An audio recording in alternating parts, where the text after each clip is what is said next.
Bonjour, bonsoir, mbote na bino nyonso bipesi ekutameli bino ya ngai ya bino Mati Couture TV naza bien. J'espère que vous aussi vous allez bien. Boza bien nayebi boza bien.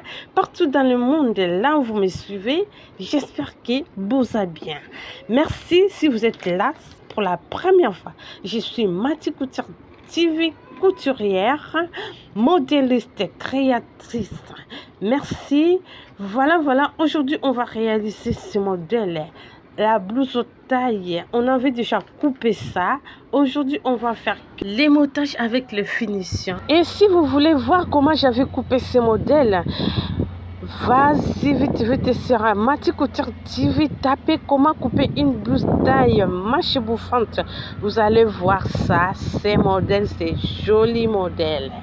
Merci tobandi kosala montage na biso awa na tchaki vigeline na tchaki pe déjà doublir siko nazo sala montage nazo kanga kaka likolo na kingo nazo kanga na se et na bapandi. Après nakosiprike yango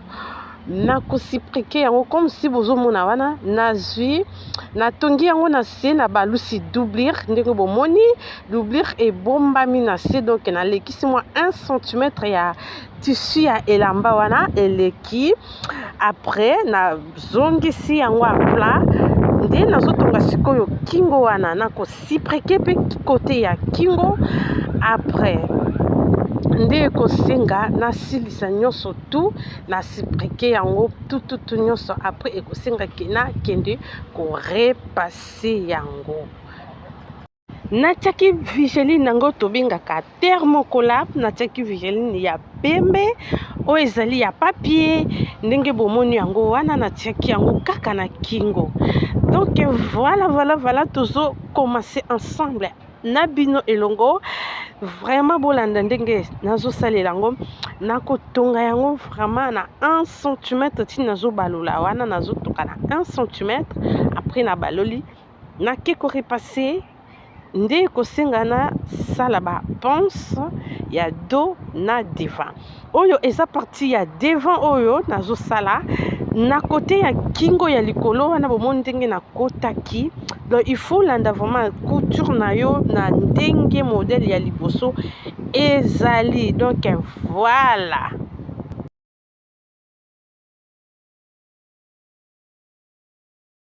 Et bongo na yo moto nano sabona te na Mati Couture TV, kende ko s'abonner. Abonne-toi. Ozozela nini po osabone na Mati Couture TV. On apprend tous les jours. Toye kolaka tobakisaka mayele o ezangaki soki oza nango babakisaka kaka soki oza nango pete ba apprendre kaka. On apprend tous les jours. Kotira musala maboko ekufaka te.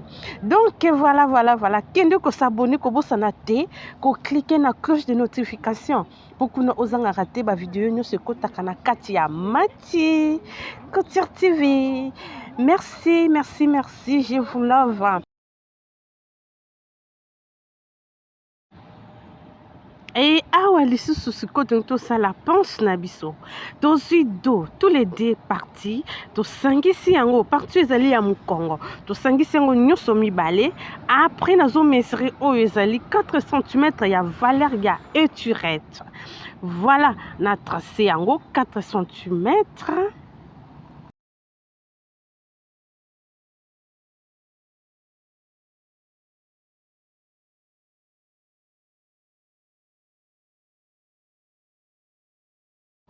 Et puis ce que 4 cm ya valeur ya étirette ya sima wana siko ozo calculer za 10 pour et permettre nasale la pince wana nazwi na kiti na 10 susu wana na tie prenanga. Après nako tracer donc 10 cm nazwi longo à partir ya trait wana ezali ya 4 cm o ezali ya valeur ya étirette. Voilà 10 cm. Après nazwi 10 wana na calculer siko oyo longueur nango mobimba epesinga combien wana esali 40. Après siko na divisango par 2 nazwi na se wana nazwi 1 cm nazwi susu na na mopanzi wana 1 cm na ye na katikati pe nazwaki milieu ya trait wana 1 cm 1 cm aussi nde ekopermettre ngai nasalela forme na ngai ya pince ya dos na kotrace yango boye na kobanda na songe likolo wana bomoni na touche te na bandi nde na songe wana na ye na trait ya 1 cm après na kokita susu na trait ya 1 cm donc ndenge osaleli awa ndenge okosalela pe na mopanzi mosusu wana la même chose.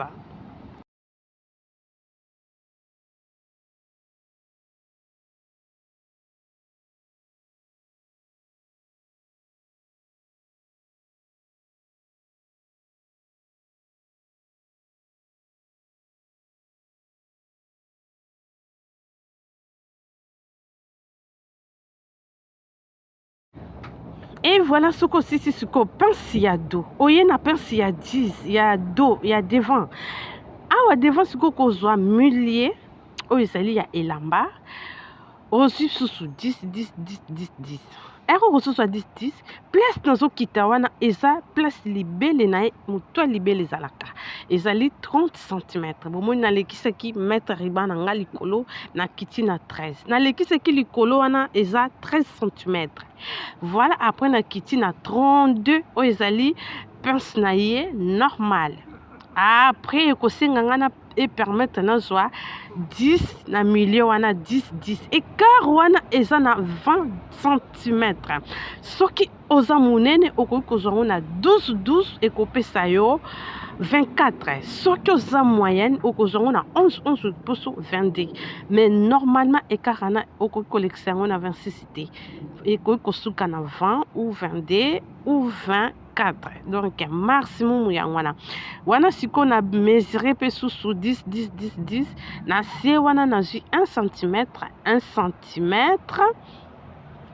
na mopandi ya devant oyo eza devant nazwi 1 cm 1 cm na katikati place na kaboleki katikati wana nazwi yango na 1 demi cm na koya suna mopanzi 1 demi cm pareil ndenge nazosalela wana ndenge pe nakosalela kuna.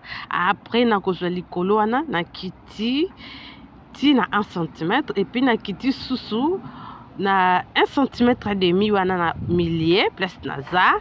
Après nakokita na 1 cm na se wana kuna.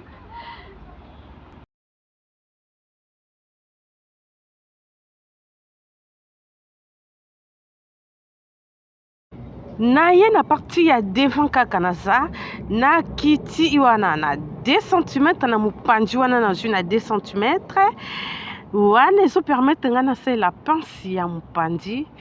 Après na tracer et puis ti nazo tracer wana na coin nango wana kuna na ozango na 1 cm 1 cm wana 1 cm. Soki bozo se souvenir na bakisaki 2 cm na devant tokataki elamba donc na longueur ya devant na bakisaki 2 cm 2 cm na se wana po na kosala pince ya mopanzi donc partie ya dos na devant e manketi donc wana siko na se wana na kiti susu na 2 cm po pince ezala tout neti te par rapport ya motu ya libele donc pince esengaka ekita mwasi na kolongola wana obomoni na longoli wana eza lisusu na importance te. Voilà, nakobanda siko kosalela pince nanga na likolo wana après na beti na si donc ndenge osaleli awa ndenge pe kosalela mopanzi oyo. Ende kosenga nga nakanga nanu partie oyo ezali ya dos nakangi oyo ezali place oyo ya fermeture nakangi yango nanu après nakofungola na yango avant natia étirette. Nazosala sikoyo bapince na ngai nyonso mbala moko.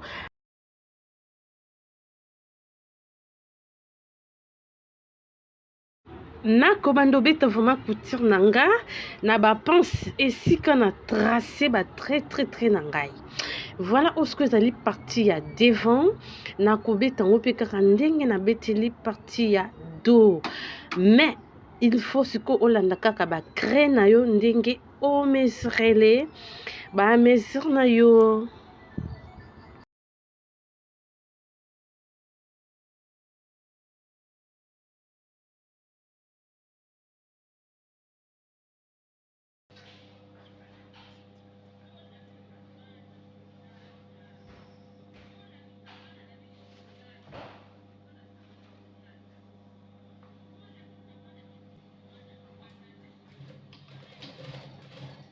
Et soki osilisi siko nyonso wana après nde okosala ke otia etirete na yo. Awa siko nazotia etirete, bomoni etirete yango eza etirete détachable. Okozwa yango okotisi siko na se, okotisi etirete no na kati ya doublure na partie ya tissu. Voilà, après obandi koposer yango. Donc tu ndongo bandi koposer etirete na yo, poser yango vraiment lentement et sereinement, landela vraiment bien. Mais par contre koluka te ke otonga côté ya badan ya etirete, parce que soko tongi badan ya etirete koluka ofongola yango kosilisa moyen fongama ekozala te. Donc tu ozotonga yango, il faut otalaka est-ce que ozotonga bien, ezokota bien na tissu na yo, ezoleka bien. Bomoni yanga na kitisi sikoyo na komi place wana na kitisi po na komi na likolo wana, il faut na tourner na côté le misa tonga nanga na tourner ndenge na tourner awa.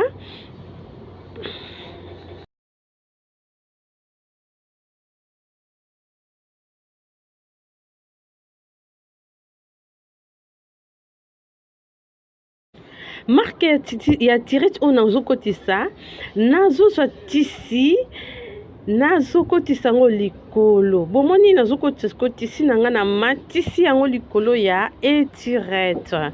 Donc ndenge na matisi yango likolo ya etirete bongo mpona bomba etirete wana côté ya badan emonana te. Donc yango esengi ke il faut na bando matisa.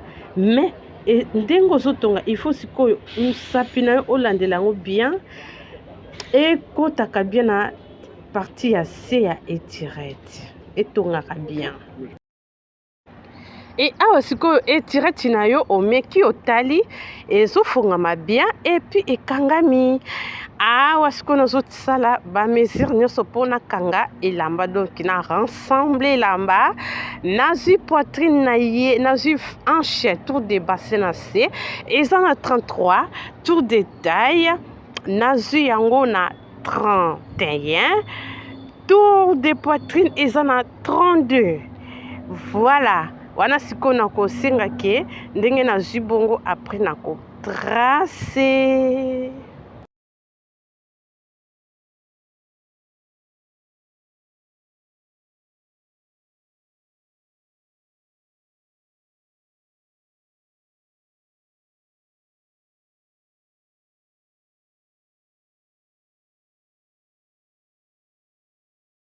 Et pourquoi nazwi na tie ba craie ebele? Parce que nakozwa yango kaka na plier yango boye po na beta yango ekangama esala mesure moko na partie mosusu wana po kokanga tous les deux parties.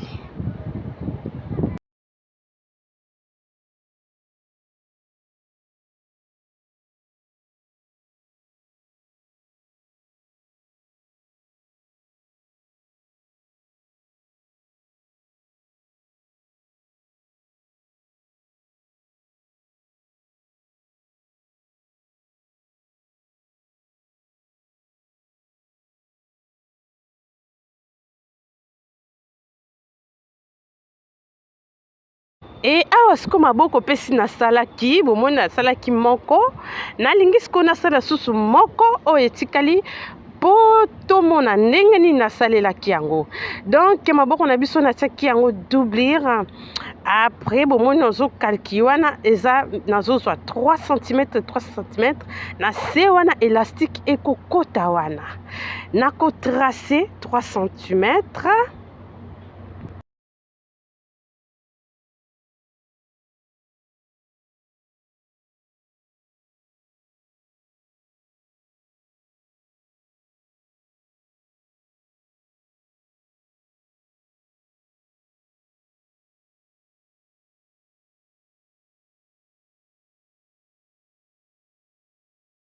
ensuite nakosala nazwi à partir ya 3 cm wana na matisi mettre riba na nga na tie na mesure yango na 18 cm oyo ezali côté ya soubra ezali katikati côté ya loboko élastique ekokota pe susu wana nazwi yango na 18 18 18.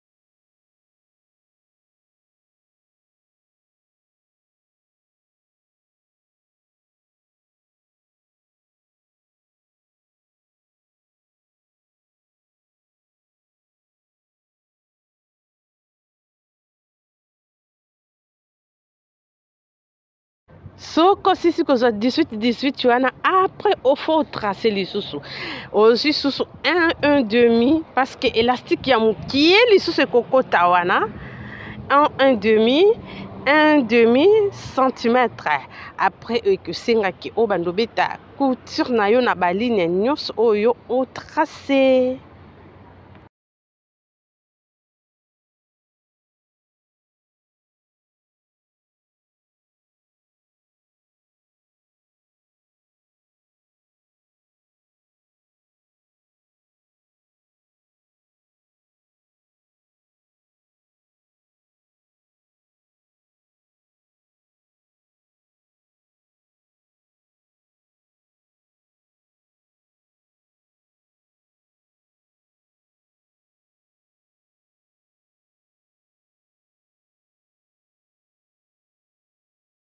Soko sisi kobeta bongo na côté ya doublure place ya bacré nyonso wana obaloli yango siko na côté ya mopanzi ya elamba ya liputa na se wana place élastique ekokota oyo tozwaki 3 cm na se wana ya se mpenza obeti siko 0,5 couture lisusu ya 0,5 na suka wana.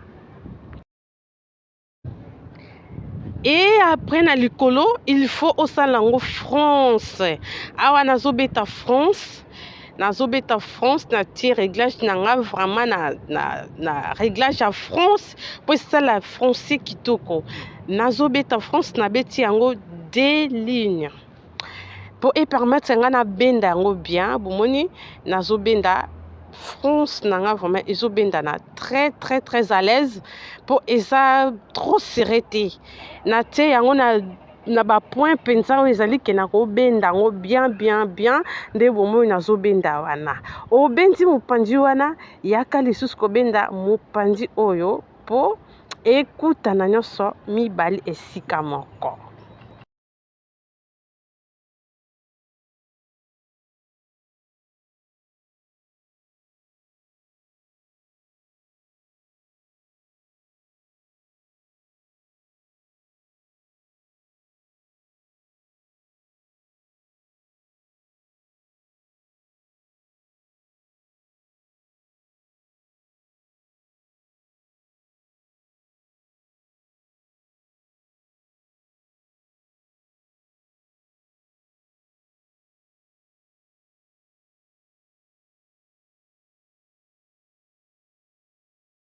Et après il faut kata bande oyo il faut kata yango na mesure ya 13 cm tolongolaki mais lokola eza ke il faut kota faut kata yango sikoyo na 14 faut ezala plié ekopesa yo 28 yango siko bomoni a partir ya bande wana nde na kokotisa France wana likolo awa après ekosengake na plié yango lisusu en 2 parties nde ekosengake na esala lokola buye na likolo wana esali lokola buye donc buye wana il faut kata yango sous forme ya bandi oyo donc voilà après bandi poser yango vraiment bien tu poser yango ozotala yo mo ozomona ke ezokota bien jusqu'à ce que elamba France na yo ekota na bandi oyo nyonso.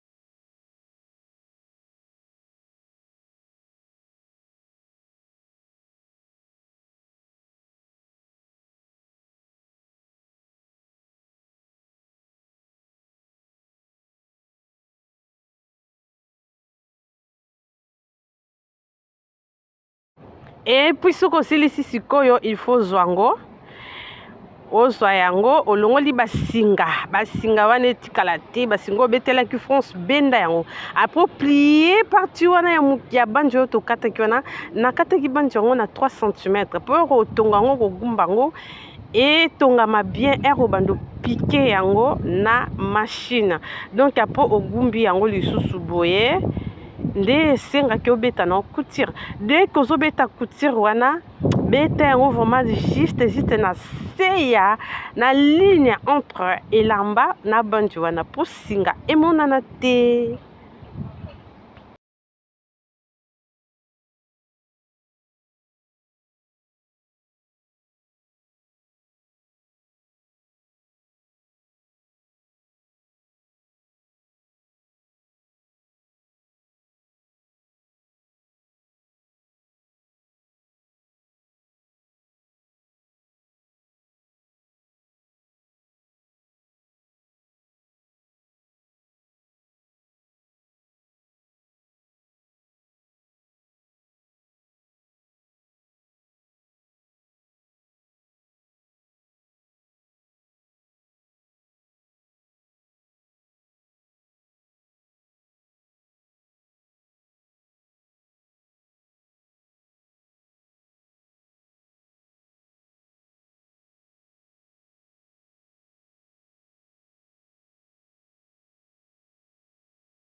Awa sikoyo nazokotisa élastique ya mokie oyo eza ya 1,5 nazokotisa yango na batrou wana nde mpesi tobetaki couture na kati élastique wana na 28 cm encore 28 cm mpo ere okolata yango ezala trop serré te. Voilà soki olingi trop serré olongoli 2 cm etikali yo 26 cm.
Et ozwi susu la élastique oyo ezali ya 3 cm otie yango na se place tobetaki couture ya 3 cm.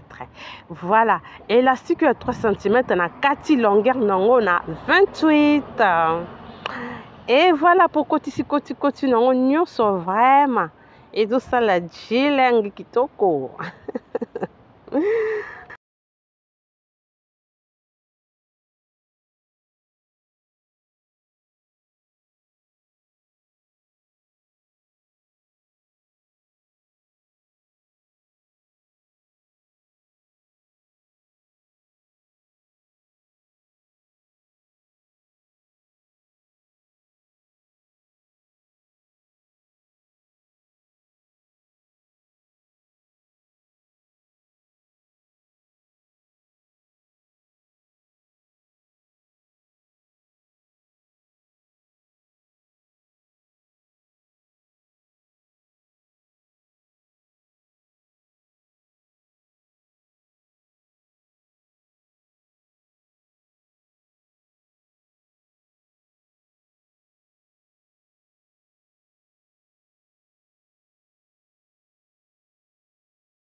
Et voilà, bomoni ndenge maboko na biso ebimi siko fotokotisa yango na elamba. Il faut kanga nanu ba parti yana ya elamba ya maboko na se. Ozwi mesure place okosukela okangi na se wana. Okokanga na se wana nde bomoni nazwi wana nakiti wana kaka na 1 cm. Après nakobeta couture wana.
Soko sisi kobeta couture nde ekosengaki okotisa maboko na yo.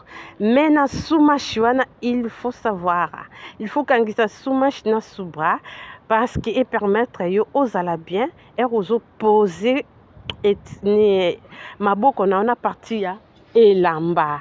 Donc wana okozala à l'aise okoposer bien. Otala wapeleki mulai pour permettre yo obenda. Soki pe eza nango neti o continue soki l'équipe na mulai makasi ozo bende ezokoka te esenga okanga côté moko pour esala bien.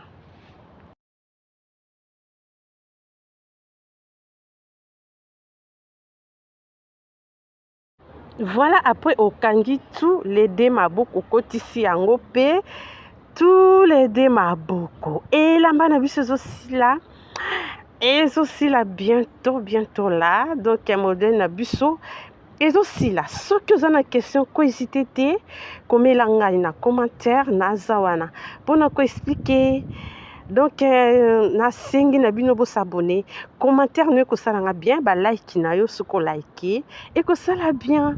Nasenga te like s'il te plaît, s'il vous plaît la famille. Nasenga te like oyo eza mosala moko okoki koleka ngo pamba te.